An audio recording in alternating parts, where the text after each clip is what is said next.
Y ahí, así empezaron ustedes. Y así empezamos, antes de la exposición, lógicamente nos reuníamos, charlábamos, porque no había ninguna información sobre el arte concreto europeo. No venía nada Acá a no Buenos teníamos Aires. nada de eso. Había una sola librería que se llamaba La Esquina del Arquitecto, que alguna información había. Entonces empezamos a estudiar este nuevo arte, nos gustó y nos embarcamos todos como grupo. Muchos después renunciaron y quedamos principalmente los más importantes del grupo, que era Alfredo Lito, Manuel Espinosa, Lili Prati, Tomás Maldonado, mi hermano Claudio Girola y yo. Los demás Eso es notable. prácticamente Su hermano usa el renunciaron. apellido Girola, que era el apellido de su papá. Yo Y soy usted, Yomi, el de su mamá. de la parte de mi madre. ¿Y por qué cambió? Y porque había mucho Maldonado, mucho Girola. Raúl Loza, entonces parecía un grupo de la mafia. ¿En serio, por eso? Entonces, y quedó Yomi. Ah. Y muchos creen que yo soy de descendencia japonesa, Ennio Yomi. ¿Le suena algo japonés? Y más italiano que eso es imposible. En el año 77 usted hace una muestra donde decide romper con toda su historia previa y empezar una nueva etapa. Ahí se jugó, porque ya tenía como 50 años, una carrera hecha, había logrado imponer este arte, Claro, era un artista sí, exitoso. pero el artista, si se pone una idea de hacer carrera artística, es un académico. Perdió, ¿no es cierto? A mí me nombraron académico, estuve 4 años atrás, me aburrí y renuncié. ¿En qué época fue eso? Más o menos.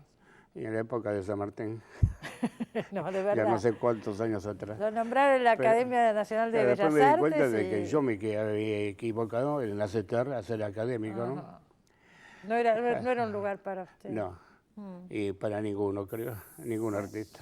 No, para ningún Sí. artista. Un artista tiene que ser revolucionario. Claro, Si no, es un decorador, un académico, claro, no sé, cualquier cosito. claro. Pero no un artista. Un artista En los verdadero 70 usted se empieza a juega. usar materiales de adoquines, materiales de desechos, y eso se interpreta también como una crítica al autoritarismo y a la fue dictadura, cuando porque yo fue en hice una plena exposición dictadura. que se llamó Adiós a una época, Adiós a una época. Eso en el es. cual yo mostraba ciertas obras viejas y la primera que había hecho en ese momento, que era un cubo de acrílico, y limpié todo mi taller y tiré todo Adentro del la cubo. basura dentro del cubo. Sí.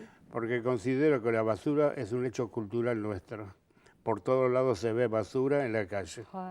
¿Ese es el Entonces, que le compró Bernie, el cubo? Claro, entonces Bernie dijo, Yomi, esto me lo llevo.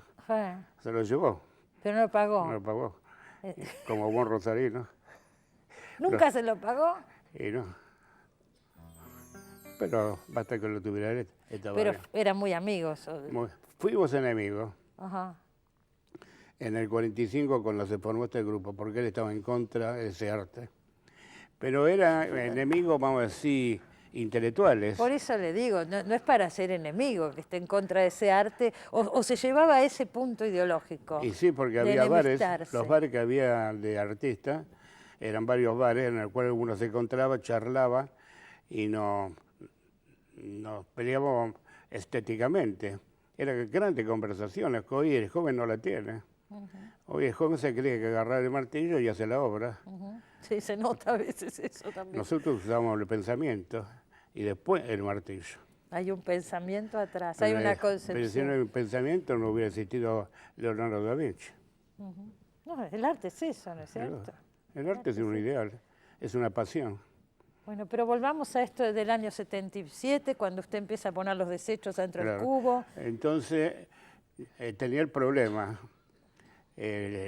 moral de la situación que está viviendo el país con la dictadura bestial que hemos tenido. Yo me pregunté, ¿sigo con las ideas del arte concreto? ¿Me quedo tranquilo y hago plata con esto? Pero mi conciencia no lo permitió y tomé el adoquín como material abrupto. Pero si yo ponía un adoquín solo, bien lustradito, es una joyita. Ponía dos atados con alambre de fardo, ninguno de los dos iba a tener libertad. O sea que me expresé brutalmente por el material. Si hubiera sido un escultor figurativo, quizás hubiera hecho al hombre desgarrado, al hombre torturado, Claro. pero eso es demasiado directo, y lo directo en el arte no sirve. Entonces me embarqué en eso, hasta que vino la democracia y vino otra vez el problema para mí. ¿Qué hago ahora? Pero me quedé con el material. Hice otras ideas, pero con el material rústico. Eso hasta ahora lo sigo utilizando. Sí, pero ahora estoy trabajando respecto a cómo nos vemos, o sea, la humanidad. Por eso parecería que yo hubiera vuelto a la figuración. No, no es. Son muñecos, son cosas ya hechas, que yo le agrego mis ideas de lo que está pasando actualmente. Sí. Por eso en mi último trabajo... El del ahí en la embudo, por exposición, ejemplo. claro, el último trabajo que está expuesto ahí se llama El altar. Sí. Bueno, ahí está toda la humanidad.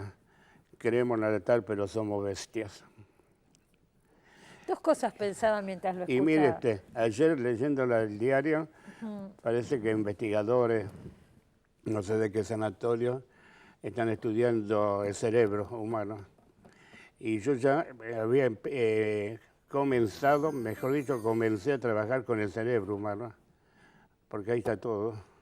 ¿Cómo trabaja con el cerebro? Y a ver qué cerebro, cómo lo voy haciendo. Claro. Es decir, la idea está, ahora cuestión de ver cómo lo realizo, cómo le doy expresión a eso. Sí. Es decir, no estoy contra el hombre, sino la manifestación actual del hombre es lo que vemos.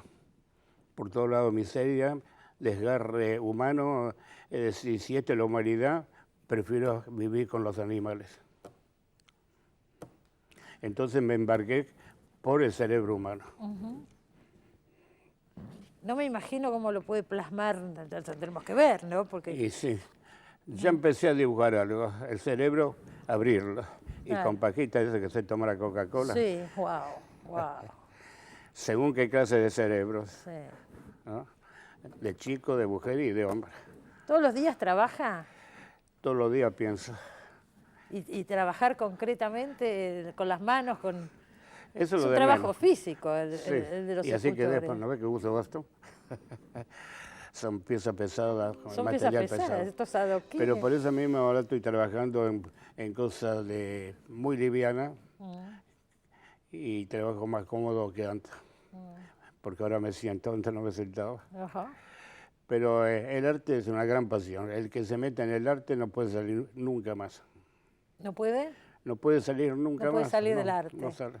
Si es un verdadero artista, ¿no? Si es un verdadero artista. Ahora, si usa el arte para explotar, para venderlo y para adornar la casa, bueno, allá él. No va a trascender, no va a pasar a la historia del arte. Y veremos. Mire que en el Renacimiento había artistas, pero hay cosas que más o no menos lo hubieran hecho mejor. Si no lo hubieran hecho, hubiera estado mejor. Siempre ocurren esas cosas. Porque el arte, mucho. desgraciadamente, Sí. da plata. Aquí... Hay plata en el arte, sí, hay plata. Corre muchísimo. Hay plata, Acá sí. es un mercadito, ¿eh? Bueno, lo que es sí. Europa y Pero de Norteamérica, todas es un maneras, mercadito. dentro de salvando las proporciones, acá Claro. también, ¿no? Ya ves, cuando hay remates de obras importantes, son millones de dólares, ¿no? Sí, uno ve las cotizaciones en las muestras internacionales. Para mí es inmoral. Porque, por ejemplo, Van Gogh murió en la pobreza total. ¿Y cuánto vale hoy día un cuadro? Para mí es inmoral completamente. En fin, son problemas de ellos. Yo no me meto en el comercio del arte. Usted no se mete en el comercio del arte, pero debe haberse planteado muchas veces porque usted vive del arte, ¿no es cierto? Entonces, mantener ese equilibrio. Felizmente yo viví gracias a un estudio de arquitectos que hacíamos estupideces para vivir. Entonces yo era joyas, libre ¿no? completamente en mi arte. Joder, diseñaba joyas y... Joyas, decoraciones para la casa que le gustaban a la señora. ¡Ay, qué lindo todo esto! Y bueno, lo hacíamos, podía vivir. Y después se iba al taller. Y de viernes a lunes, la libertad total para mí. Es decir, tenía asegurada, vamos a decir, el comercio, ¿no? Para poder vivir. Por supuesto. De vez en cuando venía otro un loco y me compraron una obra. Y yo digo, ¿usted esto lo va a tener en su casa? Yo mismo me reía.